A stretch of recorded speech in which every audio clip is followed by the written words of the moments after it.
Assalamualaikum warahmatullahi wabarakatuh. Perkenalkan, nama saya Rahma Wahini dengan NIM 243336. Saya dari Kampus Al-Sunnah Bukit Tinggi. Pendidikan saya yaitu pendidikan agama Islam. Di sini saya ingin membuat video tentang strategi pembelajaran dengan judul strategi pembelajaran inquiry. Pengertian strategi inquiry yaitu pendekatan pembelajaran yang menekankan proses dan juga mencari hasil. Kata inquiry itu yaitu penyelidikan atau pencarian informasi. Ciri utamanya yaitu dimulai dari pertanyaan masalah atau rasa ingin tahu siswa. Dan yang kedua yaitu siswa aktif mencari dan juga menyelidiki serta menemukan sendiri materinya. Guru bukan hanya memberi informasi tapi juga sebagai fasilitator, pembimbing dan juga penanya. Dan yang keempat yaitu menekankan proses berpikir kritis, analisis dan juga sistematis. Disebut juga pembelajaran heuristik dari bahasa Yunani yaitu heuriskian, yaitu saya menemukan. Tujuannya di sini yaitu siswa tidak hanya tahu tapi juga bagaimana cara mendapatkan pengetahuan itu. Dan yang selanjutnya yaitu prinsip-prinsip inquiry ada 5, yaitu berorientasi pada pengembangan intelektual. Tujuannya bukan hanya menghafal fakta tetapi juga melatih cara berpikir. Pembelajaran inquiry ini berorientasi pada hasil dan juga proses. Contohnya siswa menemukan sendiri ruas lingkaran lewat percobaan, bukan hanya langsung dihafalkan. Dan yang kedua yaitu prinsip interaksi. Belajar adalah proses interaksi. Proses interaksi itu ada 3. Yang pertama yaitu siswa dengan siswa, guru dengan siswa, dan juga siswa dengan lingkungan. Contohnya seperti diskusi kelompok, debat, presentasi, dan juga wawancara. Dan yang selanjutnya prinsip bertanya. Pertanyaan adalah jantungnya inquiry itu sendiri. Guru harus mahir bertanya untuk memancing rasa ingin tahu. Siswa juga dilatih untuk kritis bertanya pada fenomena. Contohnya kenapa bisa terjadi. Dan yang selanjutnya prinsip belajar untuk berpikir. Belajar mengembangkan potensi otak secara maksimal, bukan sekedar mengingat. Contohnya diberi kasus nyata lalu siswa itu menganalisis seperti apa sebab, akibat dan juga solusinya. Dan yang kelima yaitu proses keterbukaan. Pembelajaran memberikan ruang terbuka untuk hipotesis. Semua pendapat dihargai dan juga diuji, bukan langsung dihafalkan.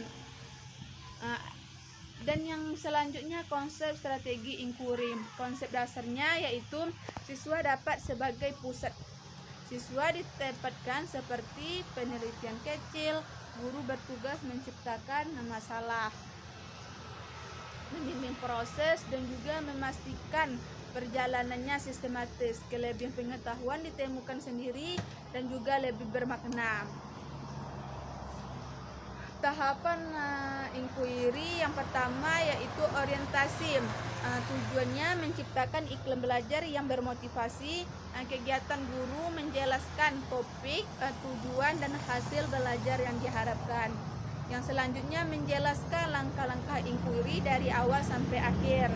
Menjelaskan pentingnya materi, siswa termotivasi. Dan yang kedua yaitu merumuskan masalah. Tujuannya membawa pada teka-teki yang menantang untuk dipecahkan. Jadi masalahnya yang pertama itu dirumuskan oleh siswa sendiri agar motivasinya tinggi. Guru hanya memberi topik.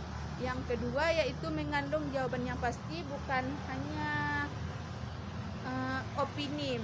Dan yang ketiga yaitu menggunakan konsep yang sudah dimiliki siswa sebelumnya. Tanpa pemahaman konsep, siswa akan menjadi kesulitan. Dan yang ketiga merumuskan hipotesis. Hipotesis yaitu jawaban sementara. Yang tujuannya yaitu melatih kemampuan menebak atau mengira-ngira berdasarkan logika. Guru mendorong dengan pertanyaan, menurut kalian apa penyebabnya, atau kualitas hipotesis tergantung pada luas wawancara dan juga pengalaman siswa. Yang keempat yaitu mengumpulkan data, aktivitas menjaring informasi untuk menguji hipotesis lewat observasi, eksperimen dan juga wawancara. Terus guru disuruh memancing agar siswa tidak kehilangan arah dan tetap semangat mencari datanya. Dan yang kelima menguji hipotesis, menganalisis data yang terkumpul untuk menemukan hipotesis. Dan yang keenam yaitu merumuskan kesimpulan tahap akhir, mendeskripsikan tujuan, membantu agar kesimpulan fokus pada masalah awal dan tidak melebar karena terlalu banyak data. Kesimpulannya adalah GONG, pembelajaran inquiry. Kelebihan strategi inquiry itu yaitu pertama melatih berpikir kritis, logis dan juga kreatif. Dan yang kedua yaitu pengetahuan lebih bermakna karena ditemukan sendiri. Dan yang ketiga menumbuhkan rasa ingin tahu dan juga kemandirian siswa. Dan yang keempat yaitu pembelajaran lebih hidup dan juga diagonis. Yang kelima yaitu siswa belajar menghubungkan teori kehidupan nyata baik dengan materi